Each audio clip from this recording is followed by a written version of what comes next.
પ્રકરણ 14 રે પંખીડા સુખથી ચણજો.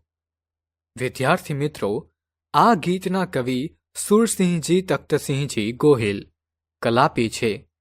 કવિએ આ કવિતામાં પંખીઓ પ્રત્યેની પોતાની સંવેદનશીલતા અને પ્રેમ વ્યક્ત કર્યો છે. આ ગીતમાં કવિ પંખીઓને નિરાંતે ચણવા માટે કહે છે.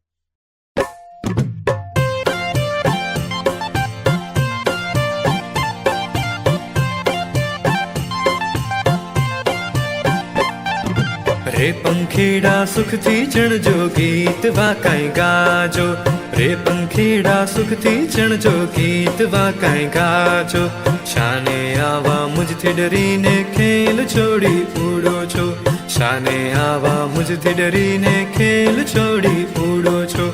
પાસે જે વિચરતી હતી આ ગાય તેવો જ હું છું. પાસે જે વિચરતી હતી આ ગાય તેવો જ હું છું. નાના ખોદી તમ શરીરને કાંઈ હાનિ કરું છું. નાના ખોદી તમ શરીરને કાંઈ હાનિ કરું છું.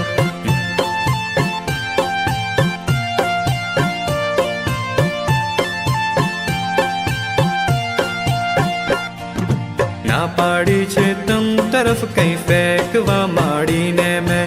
ના પાડી છે તમ તરફ કઈ ફેંકવા માંડીને મેં. ખુલ્લું મારું ઉપવન સદા પંખીડા સર્વને છે.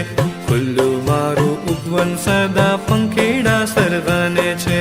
રે તો એ કુદરતી મળી ટેવ બિવાજનોથી. રે તો એ કુદરતી મળી ટેવ બિવાજનોથી. છોબીતા તો મુજથી પણ સૌક્ષેમ તેમજ માની. છોબીતા તો મુજથી પણ સૌક્ષેમ તેમજ માની.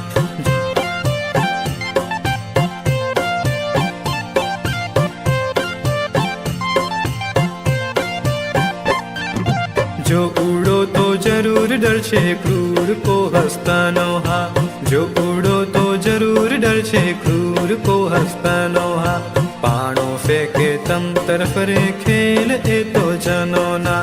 પાણો ફેંકે તમ તરફ રે ખેલ એ તો જનોના.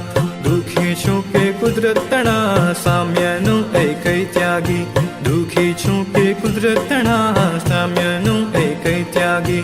રે સત્તા તમ પર જનો ભોગવે ક્રૂર આવી. રે સત્તા તમ પર જનો ભોગવે ક્રૂર આવી.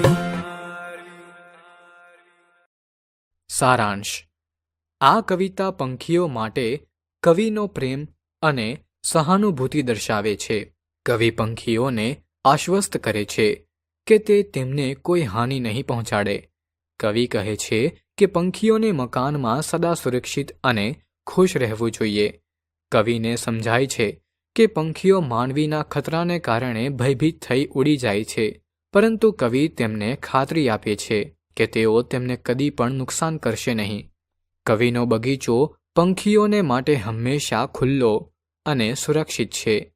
કવિ દુઃખ સાથે કહે છે કે માનવીની ક્રૂરતા પંખીઓને ડરાવે છે અને તેમને દુઃખ થાય છે કે કુદરતનો સમાનતાનો સિદ્ધાંત તૂટે છે. માનવી પથ્થર ફેંકીને પંખીઓને હાનિ પહોંચાડે છે અને આ કુદરતી સિદ્ધાંતોનો ભંગ છે. કવિનું હૃદય પંખીઓ માટે દયાળુ અને સહાનુભૂતિપૂર્વક ભરેલું છે. તેઓ માનવીના હસ્તક્ષેપના કારણે કુદરતના સમાનતાના તૂટવા પર દુઃખી છે. આ કવિતા કુદરતી સંબંધો અને પંખીઓ પ્રત્યેની સંવેદના દર્શાવે છે.